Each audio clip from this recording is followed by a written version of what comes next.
Everyone, আসসালামু আলাইকুম। আমি জেরিন, ড্রিম অফ তাসনিম মম চ্যানেলে সবাইকে স্বাগত জানিয়ে নতুন দিনে নতুন একটি ব্লগ দেখার জন্য সবাইকে আমন্ত্রণ জানাচ্ছি। যে যেখান থেকে আমার আজকের ব্লগটি দেখছেন, আশা করছি সবাই ভালো আছেন, সুস্থ আছেন। আজকের ব্লগটি আমি ছাদ থেকে শুরু করেছিলাম। সকালে নাস্তা খাবার পরে আমি কিছু কাপড় ধুয়ে দিয়েছিলাম। 2 ঘরের বিছানার চাদর, কাঁথা আর অল্প কিছু কাপড় চোপড় ছিল, তো সেইগুলোই কেচে নিয়ে চলে এসেছি ছাদে। আর এখান থেকেই আমার আজকের ব্লগটি শুরু করেছি। আশা করছি প্রথম থেকে শেষ পর্যন্ত দেখলে আপনাদের কাছে একটু হলেও ভালো লাগবে। আর প্রথমেই বলে নিই, আপনারা যারা ভিডিও দেখতে শুরু করেছেন তারা প্লিজ একটা লাইক দিয়ে ভিডিওটি কন্টিনিউ করবেন। আপনাদের একটা লাইক আমার ভিডিওটি আরও কিছু সংখ্যক মানুষের কাছে পৌঁছে দিতে সাহায্য করবে। আর যারা নতুন তারা প্লিজ আমার চ্যানেলটি সাবস্ক্রাইব করে ছোট্ট বোন মনে করে আমার পাশেই থেকে যাবেন।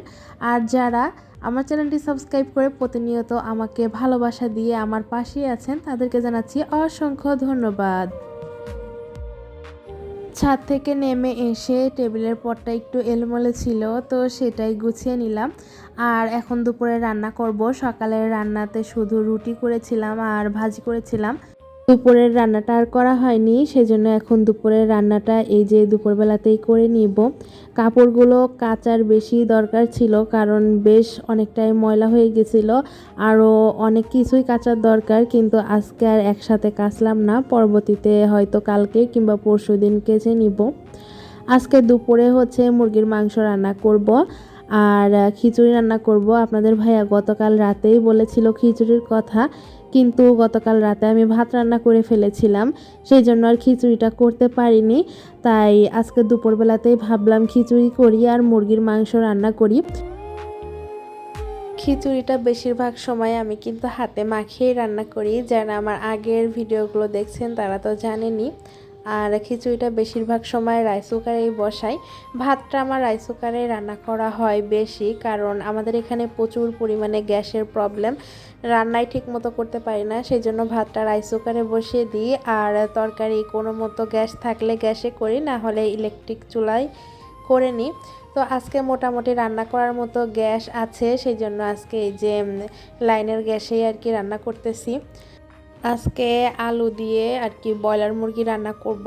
ব্রয়লার মুরগিটা ফ্রিজে ছিল, এ মাসে আর তেমন কোনো বাজারই করা হয়নি, কারণ আমরা এর মাঝে বাড়িতে গিয়েছিলাম। সেখান থেকে আমার শাশুড়ি আর আমার মা বেশ অনেকগুলো বাজারই দিয়ে দিয়েছে, মাছের বাজার, মাংসের বাজার। এগুলো এ মাসে আর কেনা লাগবে না, টুকিটাকি অল্প কিছু বাজার করেছি, তো সেগুলো আপনাদের সাথে শেয়ার করব।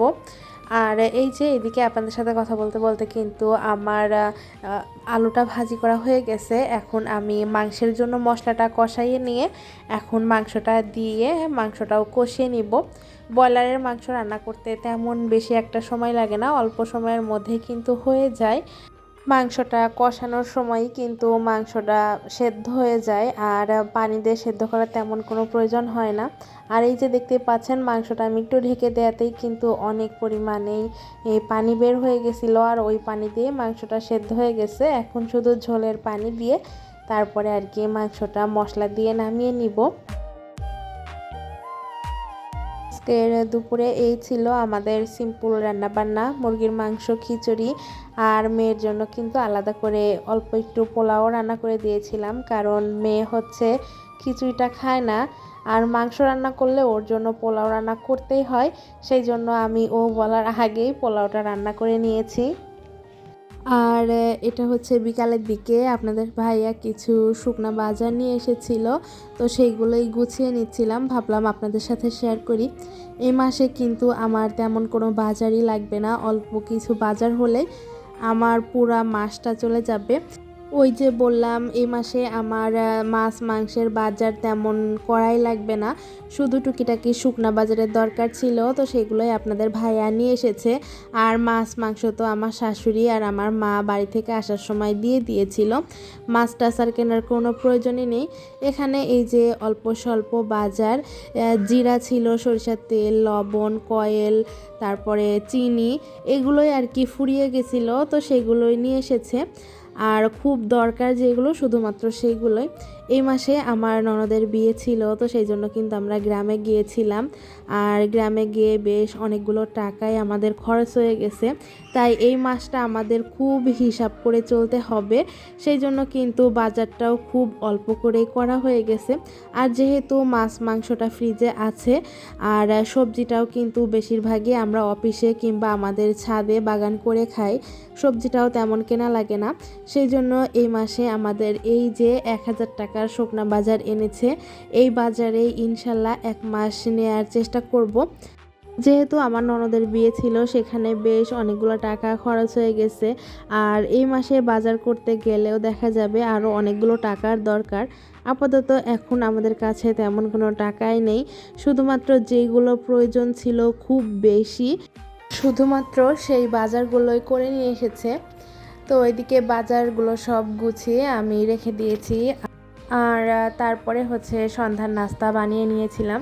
সন্ধ্যার নাস্তায় আজকে পাস্তা আর নুডলস একসঙ্গে করে ডিম আর মটরশুঁটি দিয়ে রান্না করেছিলাম। আর এটাই এখন আমরা সবাই মিলে খেয়ে নিব আর কি, আমি, আমার মেয়ে আর আমার হাজব্যান্ড 3 জন মিলে খেয়ে নিব। আর আজকের ভিডিওটি থেকে এখানেই বিদায় নিয়ে নিচ্ছি। সে পর্যন্ত সবাই ভালো থাকবেন, সুস্থ থাকবেন, আমাদের জন্য দোয়া করবেন। আর আমার ভিডিওটি আপনাদের কাছে কেমন লেগেছে তা কমেন্ট করে জানাবেন। আল্লাহ হাফেজ।